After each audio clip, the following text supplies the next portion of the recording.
Hello everyone, మేము తోరో and తారా. మేము ఈరోజు ట్రావెల్ చేయబోతున్నాం. మీలో ఎంతమందికి ట్రావెలింగ్ అంటే ఇష్టం? మేము ఇంతవరకు మలేషియా, ఇండోనేషియా, జపాన్, కొరియా ఇంకా యూరోప్ దేశాలకు వెళ్ళి ఈ హాలిడేస్కి మేము ఎక్కడికైనా వెళ్దాం అనుకుంటున్నాం. మనము బైబిల్లో చాలా మంచి మంచి ప్లేసెస్ గురించి విన్నాం కదా, మంచి మంచి స్టోరీస్ విన్నాం కదా. వెయిట్, అవన్నీ నిజంగానే జరిగినాయా? ఆ ప్లేసెస్ నిజంగానే ఉన్నాయా? అవును, ఆ స్థలాలు నిజంగానే ఉన్నాయి. అవన్నీ ఇప్పుడు దాకా నిజంగానే ఉన్నాయి. కొన్ని మారుంటాయేమో కానీ, కొంచెం మారుండొచ్చు కానీ అవన్నీ ఇప్పుడు వరకు ఉన్నాయి. వావ్, అయితే ఇంకెందుకు ఆలస్యం, మనం ఇప్పుడు దాకా నేర్చుకున్న స్థలాల గురించి interesting places in the Bible అనే సిరీస్కి మనందరం వెళ్దాం. Let us go. హలో పిల్లలు, నాకు చాలా ఇష్టమైనటువంటి సింగపూర్లో ఒక మంచి స్థలం ఏంటంటే నాది గార్డెన్ బై బే అని సింగపూర్లో ఉంటుంది. చాలా అందమైనటువంటి స్థలము. షింజుకు గియాన్ నేషనల్ గార్డెన్ దగ్గర కూడా చాలా అందమైనటువంటి స్థలం ఉంటుంది. ఫ్రాన్స్లో గార్డెన్స్ ఆఫ్ ద వ్యాలీ చాలా అందంగా ఉంటుంది. గార్డెన్ ఆఫ్ ఈడెన్ కూడా. ఓకే, ఇప్పుడు గార్డెన్ ఆఫ్ ఈడెన్ స్టోరీ గురించి ఒకసారి మనం చూద్దామా. ఆదికాండంలో దేవుడు ఏదెను తోటను సృష్టించాడు. అక్కడ ఒక మనిషిని సృష్టించి అతనికి ఆదాం అనే పేరు పెట్టి దాన్ని బాగా చూసుకోమని ఆజ్ఞాపించాడు. ఆ యొక్క తోట అంతా కూడా మంచి వృక్షాలతో ఫలాలతో నిండి ఉన్నది. చాలా చక్కని జంతువులు అక్కడ ఉండేవి.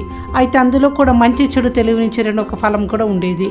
ఆ యొక్క ఫలం తింటే వారు ఏమై ఉన్నారనే నాలెడ్జ్లోకి వస్తారని దేవుడు వారిని ఆ ఫలం తినొద్దన్నాడు. అది మంచిని చెడుని తెలియచేసేటటువంటి ఒక ఫలంగా కూడా ఉన్నది. అది తింటే వారు చనిపోతారని. అయితే ఆ యొక్క ఏదెను తోటలో దేవుడు హవ్వని కూడా స్త్రీని తయారు చేశాడు. ఇప్పుడు ఏదెను తోటలో ఆదాము హవ్వ ఇద్దరు నేకెడ్గా వారిద్దరూ కూడా కలిసి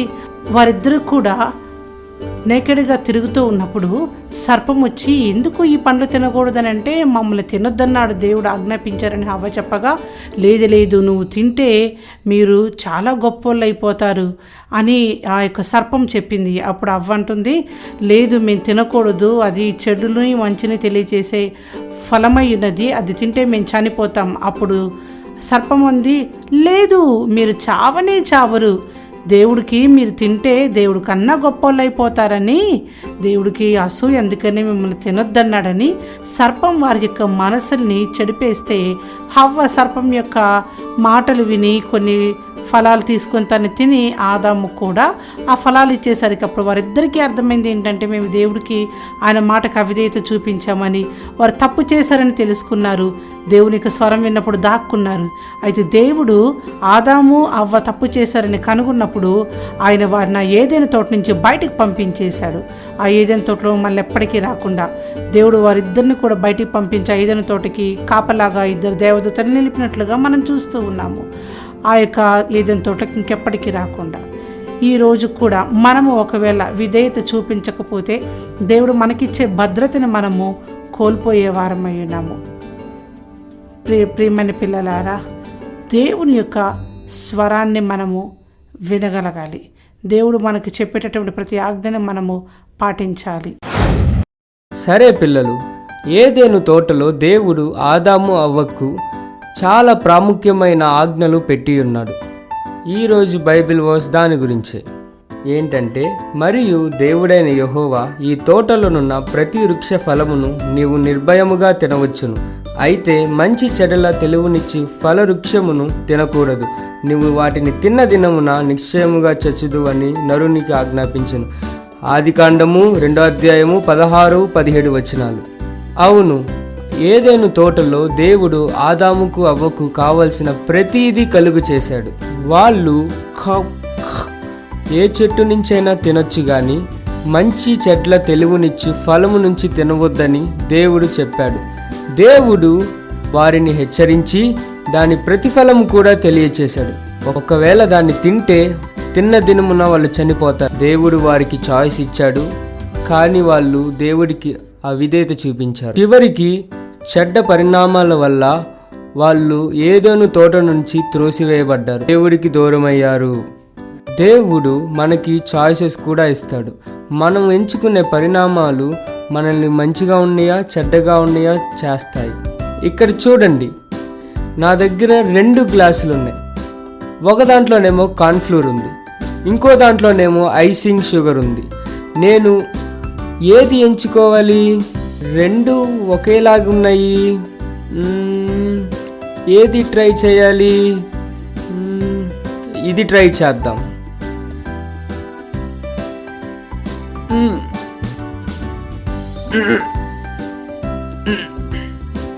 అది చాలా చేదుగా ఉంది, ఎందుకంటే ఇది కార్న్ఫ్లోర్ కాబట్టి. ఇప్పుడు ఇంకో దాంట్లో ఏమని చూద్దామా? Icing sugar. వావ్, ఇది చాలా తీయగా ఉంది.